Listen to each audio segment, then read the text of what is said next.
श्री स्वामी समर्थ. स्वामी महाराज तुमच्या सर्व चांगल्या इच्छा पूर्ण करो ही स्वामींच्या चरणी प्रार्थना करते आणि आजच्या या नवीन व्हिडिओला सुरुवात करते. आज आहे दिनांक 2 फेब्रुवारी, वार रविवार आणि या दिवशी आलेली आहे वसंत पंचमी. वसंत पंचमीच्या दिवशी आज संध्याकाळी आपल्याला आपल्या घरामध्ये हा जो एक उपाय आहे तर तो करायचा आहे. आपल्या घरामध्ये आपल्याला कपूरसोबत ही एक वस्तू जाळायची आहे, जेणेकरून आपल्या घरातील भांडणे, पितृदोष, वास्तुदोष, नजरबाधा नष्ट होईल. आपल्या घराची, पतीची, मुलांची भरभरून प्रगती होईल. हा उपाय आपल्याला कधी करायचा आहे, कोणत्या वेळेमध्ये करायचा आहे, याबद्दलची संपूर्ण माहिती या आजच्या व्हिडिओमध्ये मी तुमच्याबरोबर शेअर करणार आहे. त्यामुळे व्हिडिओ हा स्किप न करता शेवटपर्यंत पाहत रहा. चॅनलवरती नवीन असाल तर सबस्क्राईब करा आणि त्याचबरोबर माता सरस्वतीची तुमच्यावर कृपा होण्यासाठी कमेंटमध्ये जय माता सरस्वती लिहायला अजिबात विसरू नका. ज्या ह्या काही पवित्र तिथी असतात, या पवित्र तिथींना पृथ्वी तलावरती ज्या सकारात्मक लहरी असतात, सकारात्मक तत्व असतात, तर ते हजारो पटीने खूप मोठ्या प्रमाणामध्ये सक्रिय असतात. आज पृथ्वी तलावरती माता सरस्वतीचं जे तत्व आहे तर ते खूप मोठ्या प्रमाणामध्ये म्हणजेच हजारो आणि सहस्र पटीने जास्त प्रमाणात सक्रिय आहे. माता सरस्वतीची प्रत्येकाला वाटतं की आपल्यावरती कृपा व्हावी.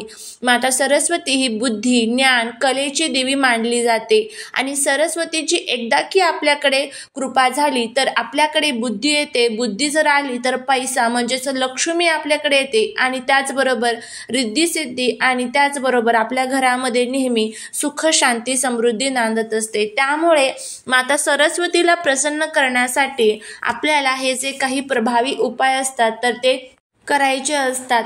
ज्या वेळेस या पवित्र तिथी असतात, या पवित्र तिथींना आपण आपल्या घरामध्ये जर काही उपाय केले तर बघा आपल्या घरातील सर्व नकारात्मकता संपून जात असते आणि आपल्या घराची खूप मोठ्या प्रमाणामध्ये प्रगती होत असते. हा उपाय आपल्याला कशासाठी करायचा आहे तर आपल्या घराच्या, मुलांच्या, पतीच्या प्रगतीसाठी.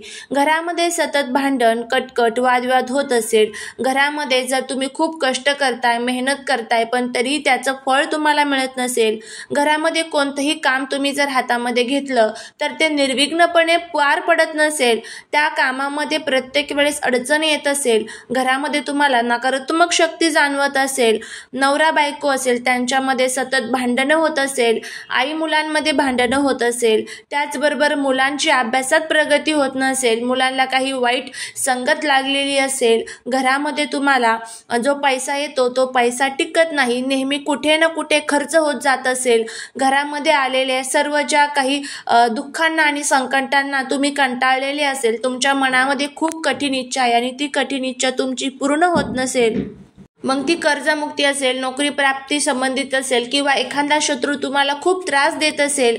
काही वेळेस काय होतं की काही लोक असे असतात ना, त्यांना आपली थोडीशी जरी प्रगती झाली तरी त्यांना भगवत नाही आणि त्यामुळे त्यांची जी नजर आहे तर ते आपल्या घराला लागत असते आणि घरामध्ये त्यामुळेच भांडणे, कटकट, वादविवाद होत असतात. घरामध्ये जर तुम्हाला कुठे पितृदोष जाणवत असेल, वास्तुदोष जाणवत असेल, जर घराला नजर लागलेली आहे असं वाटत असेल, मुलांची प्रगती थांबलेली असेल, पतीची प्रगती थांबलेली असेल, तर त्यासाठी हा जो अतिशय प्रभावी उपाय आहे तर तो आज आपल्याला करायचा आहे.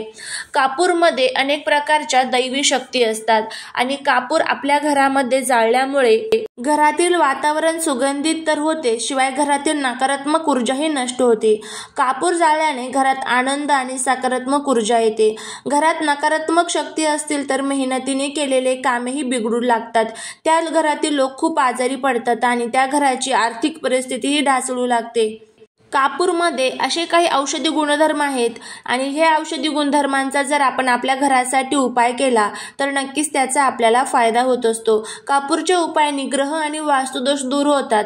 कापूरचे काही उपाय केल्याने धन आणि धनाच्या संबंधित समस्या हळूहळू दूर होत असतात. कापूर जर आपण आपल्या घरामध्ये जाळला तर अचानकच तुमची जी कामे रखडलेली आहे तर ती आपली कामे सुरळीत पार पडत असतात. कोणत्याच कामामध्ये आपल्याला अडचणी येत नाही. त्यामुळे इतकं महत्त्व आहे आपल्या हिंदू धर्मग्रंथांमध्ये कापूरचा आपल्याला सांगितलेला आहे. झोपताना जर वाईट स्वप्न पडत असते तर झोपताना आपण जर उशीखाली एक कापूर ठेवला, यामुळे चांगली झोप लागते आणि नकारात्मक शक्ती सुद्धा घरातून निघून जात असतात. घरामध्ये जर तुम्हाला असं वाटत असेल की आपल्या घरामध्ये खूप अशा काहीतरी नकारात्मक शक्ती आहेत, तर तुम्ही घरामध्ये कापूर जाळायला सुरुवात जर केली तर आपल्याला त्याचं जे पुण्य आहे तर ते मिळतं आणि नकारात्मक शक्ती घरातल्या संपून जात असतात. तर त्यासाठीच आज संध्याकाळी आपल्याला ह्या पवित्र तिथींवरती जर घरामध्ये आपण कापूर जाळला तर त्याचे खूप चांगले फायदे जे आहेत तर ते आपल्याला बघायला मिळत असतात. त्यासाठी तुम्हाला कापूर घ्यायचा आहे. कापूर हा तुम्ही भीमसेनी घेऊ शकतात.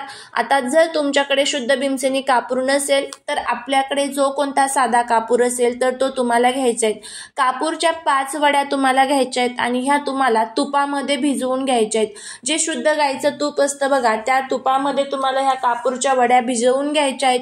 आणि त्यानंतर मातीची पणती जी असते ना तर ती तुम्हाला घ्यायची आहे. मातीची पणती जी आहे तर ती पंचतत्वांपासून बनवलेली असते. मातीच्या पणतीमध्ये माता लक्ष्मीचा आशीर्वाद असतो. हवा, ऊन, पाऊस, पाणी यापासून ती मातीची पणती सुकवलेली असते आणि बनवलेली असते.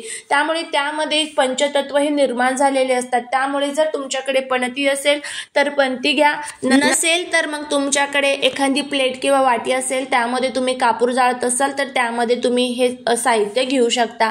सर्वात प्रथम तुम्हाला गौरी घ्यायची आहे. गौरी ही तुम्हाला ज्या ठिकाणी पूजेचं साहित्य मिळतं त्या ठिकाणी तुम्हाला मिळून जाईल. त्यानंतर थोडासा छोटासा तुकडा असतो ना तर तो तुम्हाला घ्यायचा आहे आणि तो तुम्हाला त्या प्लेटमध्ये ठेवायचा आहे. हा उपाय तुम्हाला संध्याकाळी 6 ते 9:30 वाजेपर्यंत करायचा आहे. 9:30 पर्यंत नसेल शक्य तर मग तुम्ही 12 वाजेपर्यंत केला तरीही चालेल, पण 6 ते 9:30 हा जो कालावधी आहे तर तो माता लक्ष्मीचा आपल्या घरामध्ये येण्याचा कालावधी असतो. त्यामुळे त्या कालावधीमध्ये तुम्ही हा उपाय करू शकता. नंतर आज बघा, सफेद कलरचे जे तीळ असतात त्याला अनन्यसाधारण महत्त्व आहे. त्यामुळे तुम्हाला सफेद कलरचे जे तीळ असतात तर ते घ्यायचे आहे आणि ते तुम्हाला त्या गौरीवरती ठेवायचे आहेत. जी गौरी असते त्यामध्ये गाईचे पंचतत्व असतात, त्यामुळे घरातील आपल्या नकारात्मकता संपून जात असते. त्यानंतर तुम्हाला 2 लवंगा घ्यायच्या आहेत. लवंगा ह्या तुटलेल्या फुटलेल्या नसाव्यात, अखंड फूल 2 लवंगा घ्यायच्या आहेत.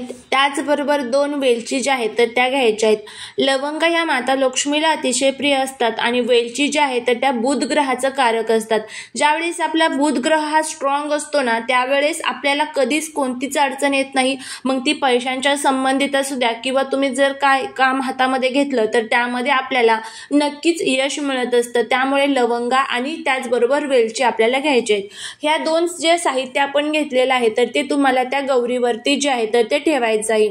नंतर तुम्हाला काय करायचं आहे तर तुम्हाला कापूर हा जो आहे तर तो दिव्याच्या साहाय्याने प्रज्वलित करायचा आहे. दिव्याच्या साहाय्याने कापूर प्रज्वलित केला की नंतर तुम्हाला त्या गौरीवरती तो ठेवायचा आहे आणि देवघरासमोर 1-2 मिनिटं हे जे साहित्य आहे तर ते व्यवस्थितपणे जळेपर्यंत तिथे ठेवायचं आहे आणि तिथे बसूनच तुम्हाला माता लक्ष्मीचा ओम श्रीम नमः ओम श्रीम नमः या मंत्राचा जप करायचा आहे. आता हे साहित्य थोडंसं जळालं की त्यानंतर तुम्हाला संपूर्ण घरातून याची जी धुनी आहे याचा जो धूर आहे तर तो फिरवायचा आहे आणि तो फिरवत तुम्हाला तुमच्या मुख्य दरवाजावरती यायचा आहे आणि मुख्य दरवाजाच्या उंबरट्यावरती हे सर्व जे साहित्य आहे तर ते तुम्हाला ठेवायचं आहे आणि मनातल्या मनात माता लक्ष्मीला प्रार्थना करायची आहे की माझ्या घरातील सर्व दुःख, दोष, अडचणी संपू दे, तुझी अखंड कृपा माझ्या घरावरती राहू दे. अशा पद्धतीने हा उपाय करायचा. जे साहित्य जळालेलं असेल नंतर उरलेलं साहित्य निर्मल्यामध्ये सर्व टाकून द्यायचं आहे. करून बघा, फायदा होईल. झालेली सेवा महाराजांच्या चरणी रुजू करते. श्री स्वामी समर्थ.